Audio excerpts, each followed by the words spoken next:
Hi y'all, welcome back to Mountain Man Dan Live. We are back after a long hiatus, as it were.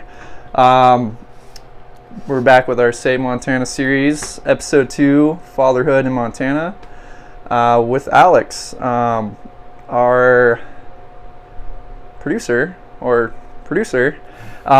is not going to make it today, so we're just going to see how it goes. But without further ado, welcome, Alex. No last name. Dan, appreciate you having me. It's good to be here. Thanks for coming out. I know it's been a while. So we have. I want to do a shout out real quick.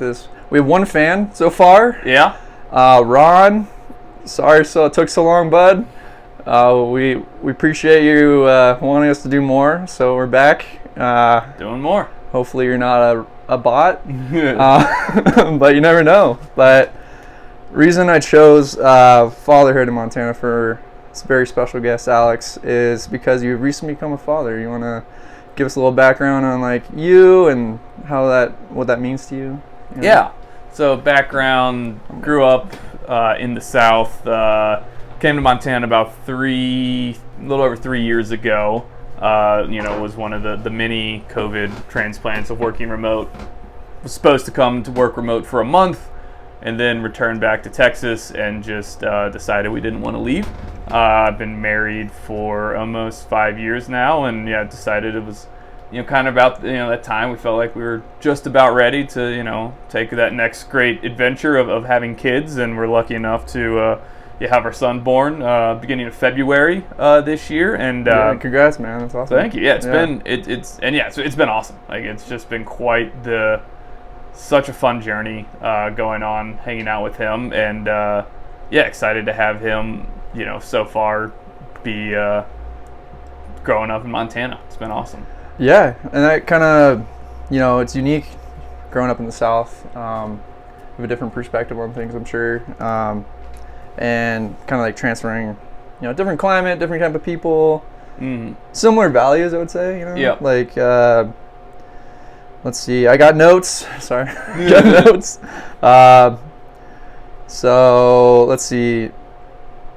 You think it's going to be more difficult growing up in Montana versus, maybe for you growing up in the South, or like even people here, like locally, like previous generations, maybe? Yeah. Like, what do you think the direction we're going in with that? So it's interesting. I think it's just going to be very different than the child that I had or my wife. We're both from cities. I'm from Charlotte. She's from New Orleans. Yeah. And we always picture ourselves as the city people. And now here we are in a Whitefish town of 7,000 people, and absolutely love it. And, I don't know. We don't do locations. I don't know where you live. Yeah. But nice. Wherever in Montana. Yeah. And so it's going to be very different because there's a lot of things that we never had growing up that our son will experience a ton of being the access to the outdoors and right. these types of things that you maybe had some access to, but not nearly to this scale, which I find really exciting. Yeah, there's not a lot of wildlife in the city. Yeah, not a lot of wildlife. It's not a lot of camping spots in the city this park. Is true. But then there are other sides to it of just exposure to a lot of different things that may not be here as much in terms of however you want to put it, whether it just I like different forms of diversity, whatever, however it may be. There are a lot of different types here, but it's just different from in a city of a lot of, for example, from New Orleans, there's restaurants, a ton of different cultures and different foods and different experiences that you get an appreciation to from living in a city like that. And you don't have as much of that here. And so, for us, a conversation we've had is, okay, like, the positives here are fantastic. Yeah. How do we fill in those gaps? Because it was the same thing growing up in Charlotte. I mean, like, we didn't have as much wildlife, but my parents, it was really important to them that I be a part of that. So we would, be a part of Boy Scouts, and we'd go up to the North Carolina mountains and go camping and to like find ways to sort of fill in some of those things that maybe there aren't good camping in Charlotte, but 2 hours away there's the Appalachian Trail, and let's go for a weekend camping trip. So I've been through there. It's a beautiful place. Yeah, so it's just different challenges, or not challenges, just different things are more present and easier to access than some other things. I think your point too goes like it's really good to like focus on traveling with kids. I feel like like that's kind of what we did growing up. We travel the whole United States. Couple really awesome RV trips, camping trips, and we get to see city, we get to see country, just pretty much the whole country, which is very unique. Not a lot of people are able to do that, but I feel like people need to travel more, expose themselves to like new people, new cultures, new food, new adventures. Absolutely. There's a Mark Twain quote that I'm going to absolutely butcher. Go for it. But it's like travel's the death of bigotry, or something like that, where it's like, because when you're insulated from other cultures, other types of people, you're making assumptions and you don't know them. Whereas when you travel, that exact point, you get to know these people, you get to understand that they're not the caricature that maybe's created of them. And so, and being separate from them, you create something in your head, perhaps. Exactly, or like that you may have or not be. A viewpoint. Like I kind of fall trapped to this because I don't like leaving Montana. I hate leaving Montana, but I have to travel for family, sometimes for work. And I just be like, the Washington people are moving in. Oh, the California people are moving in. And it just gives you like a way to relate to some local people in a way, but also like you feel that pressure, I guess. Like it's more expensive than it was when we moved here. I mean, you guys moved here probably like a little bit after us, I think. So we came up April of 2020. Okay, yeah. So we were about a year or so before. So we're like, oh, this place is affordable. Yeah, exactly. Like, here we are. I think someone told me that this county it's grown faster than any. In terms, it was the highest. From 2020 now is the highest increase in property values of anywhere in the country. This county. Oh, that makes us feel good.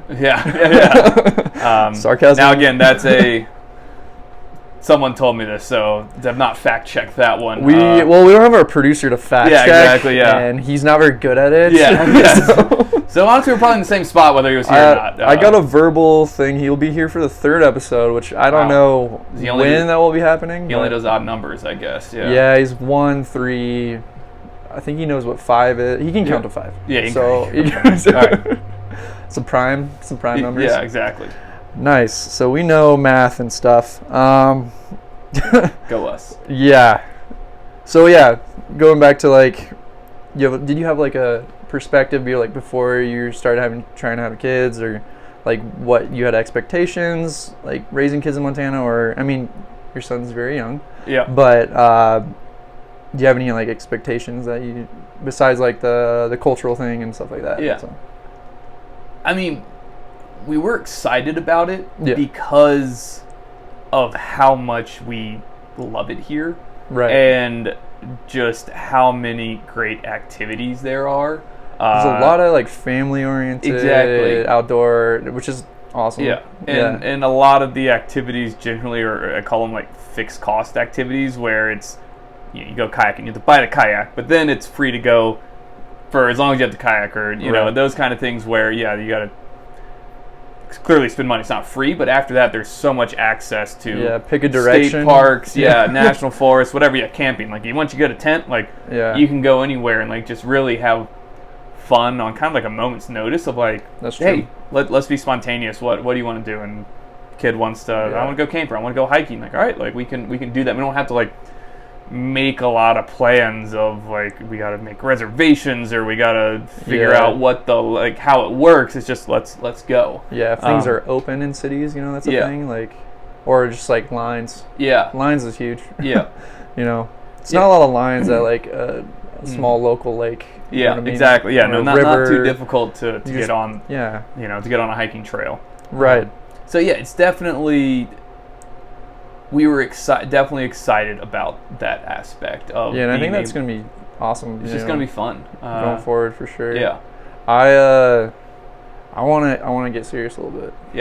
This is a hard question because I don't know. I thought about it a bit, but I'm not a dad, so I can't answer it. Quite yet. Well, We'll see. Yeah. But if you could describe what fatherhood means to you. It's a great question. I don't know, I'm putting you on the spot. Yeah. I mean, to me, it means like immense joy and immense responsibility. It's like a double-edged sword. Yeah, kind of deal. yeah. Well, like both things are great. Like it's like I enjoy the responsibility of taking care of him and like a duty, a sense of duty. A sense of duty to him. Yeah, of like I gotta lead him the right way, take care of him. Make sure that he's provided for those things. So that responsibility is absolutely there, but the joy associated with it is just been unparalleled for me, and that's something that I really didn't expect. I knew it would be fun, and I knew it would be great, but just how great and how fun was kind of surprising. I mean, our household, like we laugh. My wife and I laugh and smile more in the last 4 or so months than we have probably ever in our lives. And that's an amazing, like data point. Yeah, not data point, but like exactly. Because also, had, I mean, I think he's a very good-natured baby, but like this is the newborn apple tree. Yeah, good-natured dude. Yeah. And so it's one of those it's supposed to be early when they're infant, they're not sleeping a ton, you're supposed to be tired. You've heard that like it's just terrible. Right. Yeah. But like we're just having so much fun. So it's that immense joy piece has been great. That's awesome. Yeah. I mean, I want as many kids as God will let me. Yeah. Gotta convince the wife. Yeah. So that's awesome. I'm glad. It's hard having kids, they say. Yeah. So I'm glad it's like working out for you. Yeah, definitely worth it. It is. Yeah, it is hard. It's a lot of work, but it is. Yeah. Incredibly fun. I feel like another thing we haven't talked. I didn't write this down, but I'm glad we're talking. Is seasonality in Montana versus it's great to do all those outdoor activities when it's summertime. Yeah. But like convincing a kid to let's go ice fishing, son, stuff like that. You gotta really. I feel like growing up with it, it's probably like an inherent value that the kid probably wants to do. Get out there if they like going outside and stuff like that, which I think is a problem now with today's youth. Perhaps they don't go outside enough. They don't put their feet in the sand, as they say, or in the dirt. But I feel like here the kids do, and you like kind of see the difference. Yeah. Like versus city kids who like are playing video games inside. And there's nothing wrong with like video games, but there's like that could lead to like other things. There's moderation in levels. Yeah. Like of course it's fine to play video games, like do that, but like can't have that take over. On the seasonality thing, I mean, so far it is interesting because son was born in the winter, and what is the Jon Snow quote there? Or you ever seen Game of Thrones? Yeah, I don't know what it is. I don't either. Yeah, winter's coming. Winter's coming. Yeah, it came, and it came. Yeah, we didn't really. I mean, he's a newborn. Like, there's not a whole lot to do, so we took him outside occasionally, like on a little 5-minute little walk. Honestly, more so we could get outside. And so it'll be interesting, kind of next winter when he's still a little guy, like kind of moving around, like he's probably running around. What do we do? I do think growing up, like he won't know any different. So it'll be winter. He'll put on his little snowsuit thing and just kind of go play, and it won't be a big thing. But I do think until they can ski, which is what we love to do, like kind of like young, man. Once he's standing, you're good. You're good to go. Just figure it out. So because that is sort of the larger activity, especially on weekends, that we like to do. So before he's really doing that with us or in ski school, what do we do in the winters? It's obviously we didn't really have to figure it out because he was a newborn. TBD on that one. But so we'll see. We will see. Yeah, that sounds. We don't know. Exactly. It's fine. Cross that bridge when we get there. You're happy to be a dad. That's most important. Yeah. Your kid's healthy. Kids healthy. That is exactly, Yeah. So, let's get into like more society drama. Yeah. Drama llama. Sorry. Your stance on traditional parenting versus like modern parenting or current parenting. I don't know like a way to phrase it. Like I would say helicopter parenting. You know what I mean? Have you experienced this epidemic? I think so. The thing I've seen is another kind of conundrum along that. Some of the helicopters called saw someone describe it as lawnmower parenting, where you mow through everything in front of them. They never face a challenge, and like it's very easy to say. I think of course they gotta learn to go through hardship. They gotta learn. You gotta let them struggle. You gotta not let them quit something and they'll power through and then be great. Yeah. But I think, at least in my mind, I think in practice it's going to be very difficult to where is that line of, your kids practicing a sport and they don't like it, they're unhappy, of I want to quit. Where's that line of they're miserable. They do not like this. It's not maybe you should try something else versus, no, you need to push through, it'll work out. I know what's best for you. That's something I've thought about a lot, and I don't have any kind of clue where that line is. Do you think, not speaking for you, but society in general, do you think it's heading to a certain direction? Or here, I'm going to be right back. Think about it. Yeah. Check something. We're chilling. 16 minutes in. We're good. Okay. Yeah, I do think we have seen, I think in general we have seen a degradation in just quality of parenting. And to speak on that a little bit, so another reason why I haven't been around is working 2 jobs, trying to pay for a wedding.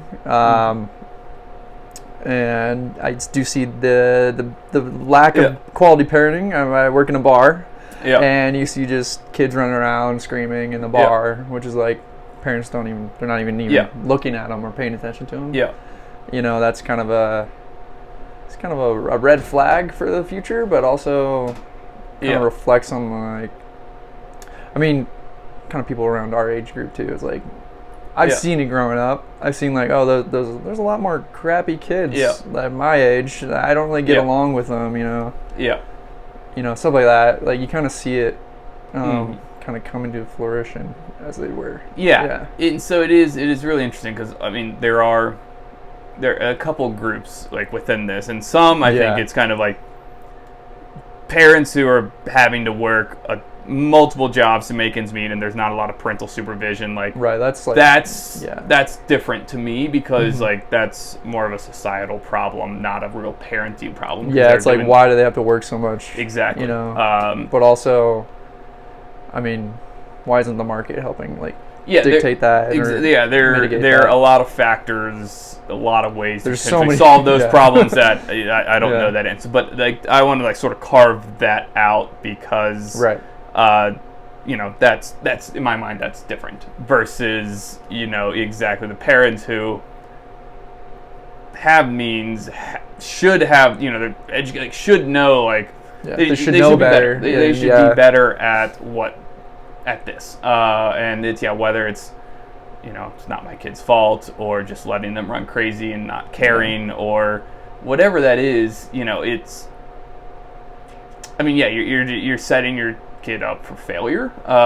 For sure. And I just and the reason it happens because it's hard to constantly be working of I have to sometimes I can't we go out to I like to equate it to on airplanes. I was always the now that I have a kid I have a very different perspective on traveling with a kid and especially what's gonna happen. A young baby. Exactly. And we're terrified our kid's gonna be the one who's screaming. Right. And looking at it now, I don't care if the kid's screaming, if the parents are trying to do something, or let's put on the iPad, or we need to change that, whatever. They're actively trying to soothe the child, and the child's got baby scream. Toddlers are out of control. That's that's fine if they're putting up. It's just when they have their headphones in and they're watching their movie and their kid's freaking out. Yeah, to me, that's wild. That's inexcusable. It's you need to do your job as a parent. You need to they need something and you're ignoring them. Yeah, I'm not a huge fan of like the young kids with the technology like screens. Yeah. I'm not a big fan of screens for kids. Yeah. But that's like, that's a preference. I know my sister. Yeah. My nephew, he's like 1, right? Yeah. And I don't think they're doing screens as much. I Yeah. don't think, mainly like reading. Yeah. He's really like tactile already. Yeah. So he's like building blocks or whatever. You know. But it's hard to do on a plane. So I get that. I think there's definitely a time and place for it. Because it can be a great babysitter. But sure, I was also raised by the television. Exactly, but it's also can be a crutch of if it becomes your go-to move. I think there's more probably you're on a plane or you're on like a long car ride where just whatever the situation is where there are would love to just refill. Sure, apple juice. Yeah, would love to would love to have let's give them a block and a stick and they'll use their imagination and figure it out. And it's like, well, like I don't know, when it comes to toddlers, sometimes that's not what they want to do, and need to find a way to keep them entertained for 3 more hours, and then you're off this plane, and then we can then the rules can come back into play. Yeah. Don't bring baby on an airplane, man. Yeah, we've flown with our kid like 4 or 5 times already, and he's gonna become a pilot next year. Yeah, exactly. Yeah, he's got his hours in. He's got his hours in. Right. So we can switch to a more fun topic, huh? Yeah. I mean, I feel like you're gonna be a great dad. You are a great dad. So appreciate it. Covered the fatherhood a bit. We like going fly fishing, so I want to talk about fly fishing with you.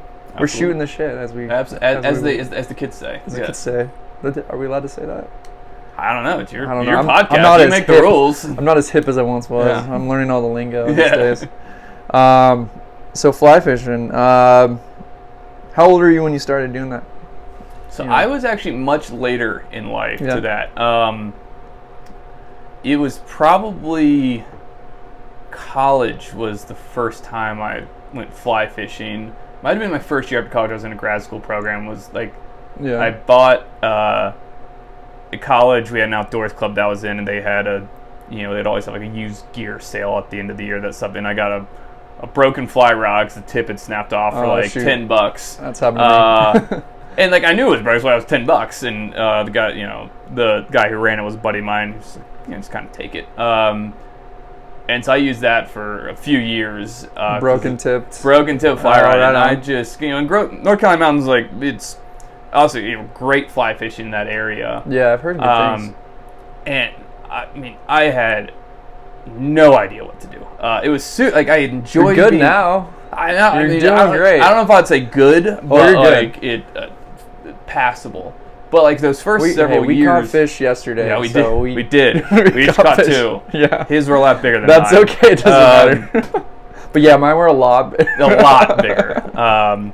No, it was all good. It was fun. And so that's kind of where it started. And it's one of the things like I fell in love with very quickly, but was terrible. I didn't catch fish for years.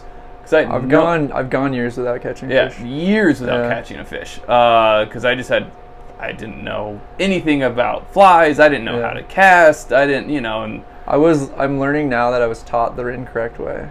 Yeah. So my dad's going to come visit, and I'm going to teach him how to fish because he taught me, and he taught me wrong. Poor parenting. Well, it was different back in the 80s when he was growing up, or I guess he was in college. Yeah, it wasn't until I came to Montana when I was able to consistently fly, get the access to it, like we talked about. I mean, I feel like it's just the atmosphere, the river. Like, you're more at peace because there's not a crowd. Yeah. And again, it's 20, 30 minutes from the house. Yeah. Can go for an afternoon after work, and it's not a big deal. It's not like a... Yeah, but we don't want to tell people this because they'll tell their friends, and then all their friends will come, and then the housing prices will go up even more. I think Montana fly fishing the word's out. I think people are aware. Man, I'm on the fence on that one. Yeah. Yeah, it's definitely out. But I hear the hunting is not. No. Yeah. But no, there are no animals to shoot. Yes. Right. Yeah, I mean, what can you do? Yeah. So yeah, that's cool. I didn't know that it was pretty later. Yeah. But you grow up fishing like spinning rod or a little. Like, we'd go to the yeah. beach like once a year. Ocean fishing? Yeah, and like, Okay. would do that every once in a while, but Mm-hmm. not really. Did not do a lot of. My dad wasn't a hunter or a fisher, so I didn't really do that unless, like, I had some high school friends who were hunters and would take me to their, Did you farms been or hunting whatever. before? So that's one thing I haven't done. I haven't hunted. Yeah. But I am Mountain going Man to Dan learn. hasn't hunted. Wow. But there's streams everywhere with trout in them that Yeah. are calling my name. So we got to go find more. Exactly. I feel. We got to keep getting our secret spots, which we will not share. No. Not share. It's in eastern Montana. Yeah. Cool. Let's see. Yeah, we gotta get it. Do you think Joe would do this? Oh, for sure. Oh, right on. Oh, yeah. He's a funny dude. Joe's awesome. Yeah, he would do it, and it'd be a 3-hour podcast. He would. I mean, Ricky, we love you. Ricky was like hour and a half. It took a long time. We don't have to go that long. Yeah. I mean, I'm running out of notes. Yeah. And, I don't know how to talk to you. It was in 6 minutes, and I was already done with questions. Yeah. Boom, boom. Yeah. No, we're good. Yes. No. Yes. Yeah. Okay. There we go. Okay. All right. Here's the last question, but we can literally talk. Do you have any questions for me? First of all, that's not the last question. Second what a last question. Yeah. No. Oh, I have a question. This is not even on the notes. So purple, is this your favorite color? No. Okay. I just I'm like partially colorblind. I thought it was blue, like blue purple colorblind. Sick. So I thought it was. So this is very common to men. Yeah. Men are way more colorblind than women. Yep. Like by an insane amount. So I learned something new about you. That's cool. It's on the. It's not a disability. It's on the Y chromosome, which women. It's on the X. It's on the X, which they have 2 of, and if you have one of them that's not, it's gonna work. Whereas since guys only have one, if you inherit it, you're gonna. And this is why we need a producer to fact check this. I'm a biology major in college. That one I knew. I didn't know that. Yeah. What was your focus? Just general I did biology and econ. It was a double major. That's cool. You should talk to the wife, which is future wife. Yeah. No name. Because she was bio for a while. Nice. Yeah, she did bio, and then health, and then she's health, all that healthy stuff. Oh yeah. But that's cool. I didn't know that. Yeah. So then you went business. So you could do a lot with that. You ever think about starting your own like thing with like science related? I don't know what. Nothing's hit me of like. Yeah. This is an avenue that like a niche that fits the background. Yeah, because I can get nerdy in the plants if we want to go that way, but we don't have to nerd out on plants. Yeah. I know. You can go deep on the plants. No, not deep enough. I'm still learning. Yeah. Ready for the last question? Let's do it. Okay. Then we can feed you if you want, if you're hungry or anything. Overall, do you see the trend of life in Montana going in a positive direction or a negative direction? This is a gotcha question. Gotcha. Yeah. I mean, overall, I think a positive. Tell me all the reasons why. All the reasons why. So, There's I think there are few places in this country changing more than Montana right now. Yeah. There are very few places changing more than Montana due to just the influx of population. Like Montana's been very steadfast for probably, I don't know, 100 years. Like it's just like farms, ranches, the kind of exactly. Not a lot of inflow, not a lot of outflow of people. It just kind of Well, not necessarily. I mean, there's a lot of famous actors from Montana who now live in Hollywood. Yeah. There's not a lot of Montanans in general. So I'll push back a little bit, but I would say there's obviously, people grow up here and leave, people move here, but like in terms of relative to, growing up in North Carolina where it was a ton of people coming in every single year, moving from all different states, like, I mean, that's another thing of like East Coast versus West Coast for sure. Yeah. There's a lot more people on the East Coast. Yeah. Minus California. Yeah.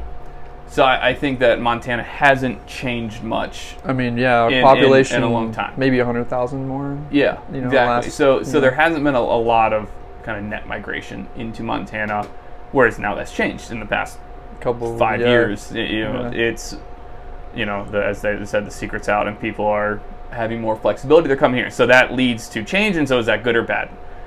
Generally, I think the change... You're just saying this because you did this.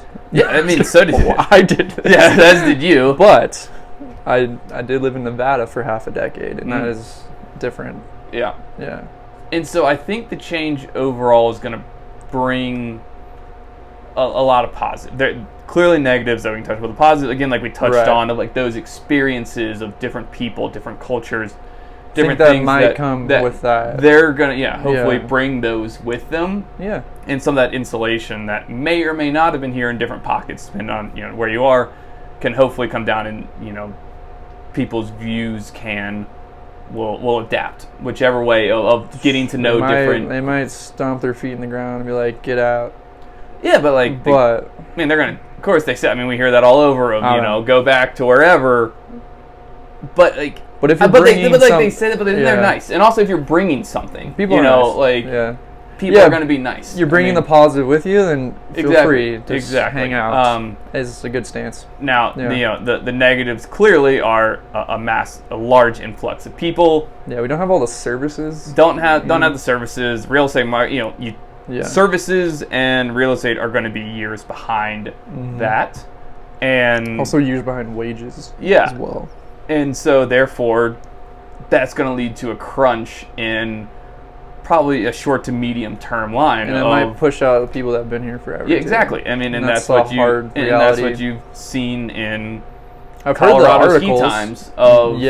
Colorado is a good example of it's. We don't want this to become a Colorado. Yeah, and so I think some places have tried to put regulation in to prevent that.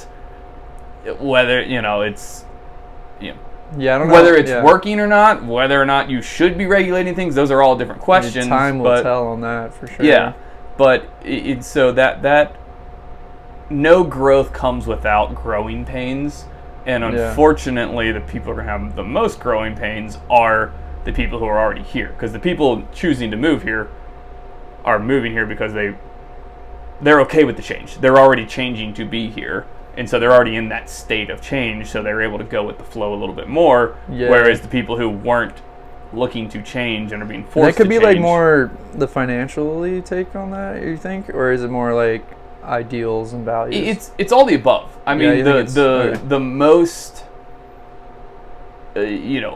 evident is the financial impact. Again, real estate is a massive amount. Like, that is very tangible, very real, and very short term right now. I feel that. Or, I don't, but, people who've been here 10 years feel that. Oh, for sure. I agree. The different cultures, different views, different other those things, I think that's a much longer tail of integration of people just naturally getting to know one another and meeting people. But it's cool because Montana is still a place where you actually talk to your neighbors. No, I agree. I completely agree with that. Meet your neighbors, make friends. I mean, the area where we are is kind of still like a city. I work in the rural, so I get like best of both worlds kind of deal. I'm very lucky in that regard. But we plan on moving to the country where I belong, where I came out of the mud.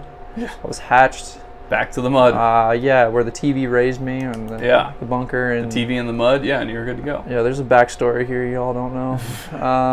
The buried school bus, for the bunker, Is that Kimmy Schmidt? Is it a reference to Kimmy Schmidt? Probably. I know all the cool hip shows. Yeah, exactly.